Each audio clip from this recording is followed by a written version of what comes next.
Hello, good morning. আমার নাম পৃথ্বীশা কারক and আমি আন্দুল থেকে আসছি। তো এই চশমার জার্নিটা অনেক দিন আগে থেকে, আমি যখন ক্লাস 3-তে পড়ি তখন থেকেই আমার আমার খুব পাওয়ার বেড়ে যায়। তো ফার্স্টেই আমি ডক্টর সঞ্জয় স্যারের কাছে আসি। তো ফার্স্টে একটুখানি অসুবিধা হয়েছিল, চশমার লেন্স বা কোনো দিনও চশমা পরিনি, তো একটুখানি আনকমফোর্টেবল হতো। তো তারপরে আস্তে আস্তে কমফোর্টেবল ফিল হয়ে গেছি।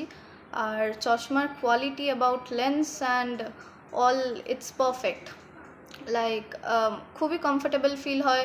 যখনই কোনো প্রবলেম হয় আমি আসতে পারি এখানে এখানে RPG optical Hazra, JPG optical Hazra, and খুবই কমফোর্টেবল ফিল হয় এখানে এসে। আর চশমার সম্পর্কে আর কিছু বলার নেই, এটা ফুললি পারফেক্ট অ্যান্ড লেন্স কোয়ালিটিও খুব ভালো। তো সবাই এখানে আসতে পারি।